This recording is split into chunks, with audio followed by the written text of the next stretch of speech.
If you think your main studying problem is that you can't hit 12 hours a day, you might be surprised to learn what the research says. Studies show that many people who study for 12 hours straight end up retaining no more information than someone who studied for just 4.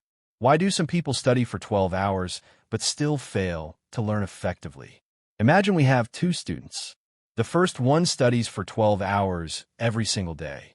The second one feels like their brain completely shuts down after just 3 or 4 hours. If you asked most people which student will be more successful, almost everyone would pick the first one. After all, 12 hours is obviously more than 4. But research in the psychology of learning raises a strange question. What if the actual amount of learning between these two isn't all that different? What if the core issue isn't the number of hours at all? Section 1. The myth of study hours and mental fatigue. Since childhood, most of us have been conditioned to believe that academic success is simply a matter of studying longer.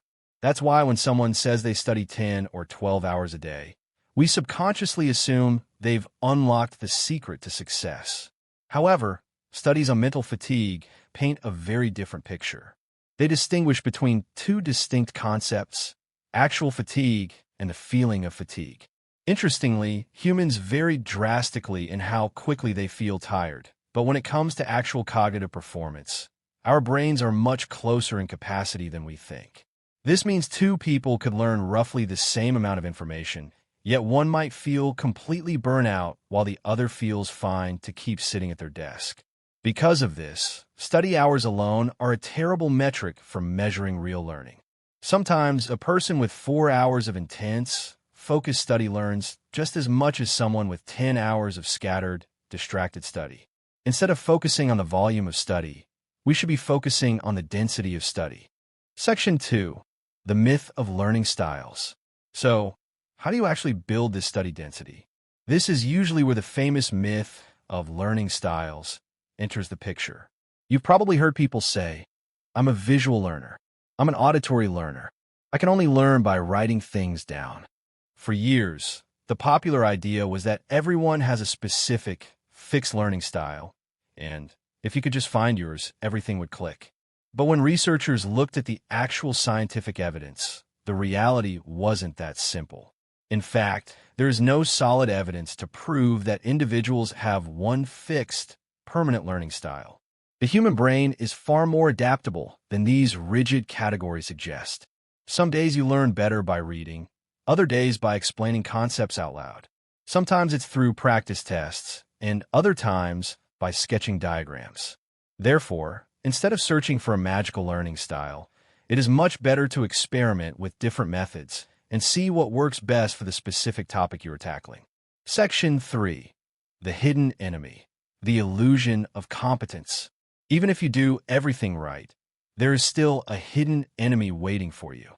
It's a trap almost all of us fall into: the illusion of competence. Let me ask you a quick question. Why is it hotter in the summer? Many people will confidently answer, because the Earth gets closer to the sun in its orbit. But that answer is completely wrong.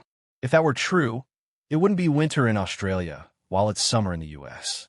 The real cause is the tilt of the Earth's axis, which changes the angle at which sunlight hits the hemispheres. The fascinating thing here is how certain people are when they give a wrong answer. They think they know it, but the moment they're forced to explain the mechanics deeply, they realize their understanding was incredibly superficial. The exact same thing happens when we study. We read a chapter, nod along, and feel like we get it. But when we're forced to explain it without looking at the book, take a test, or solve a problem, we suddenly realize that much of our perceived understanding was just an illusion. Section 4. The power of deliberate practice. And this brings us to the single most important concept of this entire discussion: deliberate practice. Most people think learning means reading more. But learning experts reached a different conclusion years ago. Real progress doesn't happen while you are passively rereading. It happens when you're actively hunting for your mistakes. Imagine you are practicing archery. If you shoot 1,000 arrows, but never look at why you keep missing the target, you won't improve much even after 1,000 attempts. But if you analyze your posture, grip, and angle after every single shot, adjust, and try again, your growth will be exponential. Learning works the exact same way. Read, immediately test yourself, find your mistakes, correct those specific weak areas, and try again. This simple cycle is the core of deep learning. This is why highly successful learners don't necessarily have the highest number of study hours. They just spend the majority of their time grappling with and correcting their mistakes. Section 5. The Dunning-Kruger Effect and Self-Assessment. There is another hurdle we face. We are notoriously bad at evaluating our own performance. A famous psychological study, known as the Dunning-Kruger Effect, showed that people who are less skilled in a specific area tend to drastically overestimate their actual ability. In contrast, highly skilled individuals often underestimate themselves. To avoid falling into this cognitive trap, you need to constantly test yourself objectively. For example, before looking at the answer key of a practice test or receiving an exam grade, try to guess your exact score. Then, see how close your prediction was to reality. Over time, this practice recalibrates your brain to evaluate your actual knowledge accurately. Section 6. The Comparison Trap and Final Thoughts. Another massive trap that drains students' energy is the constant habit of comparing themselves to others. They study 10 hours a day. They got a higher rank. They learn way faster than me.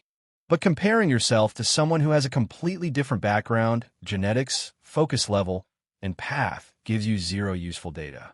It only generates anxiety. What truly matters is this. Are you learning better today than you were a month ago? Instead of focusing on comparison, focus entirely on self-improvement. Measure your growth against your own past. Ultimately, many people run away from what they don't know. They avoid the hard questions, the difficult textbooks, and self-testing because they are terrified to face the fact that they don't know as much as they thought. But true learning begins at that exact point of friction. The moment you have the courage to face your ignorance and say, I don't know this yet, and I need to work harder on it. Strangely enough, the biggest difference between highly successful learners and everyone else isn't that they are inherently smarter. It's that they are far more comfortable confronting their own mistakes and gaps in knowledge. To sum it all up in a single sentence, deep learning doesn't start with finding a magical learning style, doubling your study hours, or inflating your study volume. Deep learning starts when you engage, test yourself, fail, correct, and keep moving forward.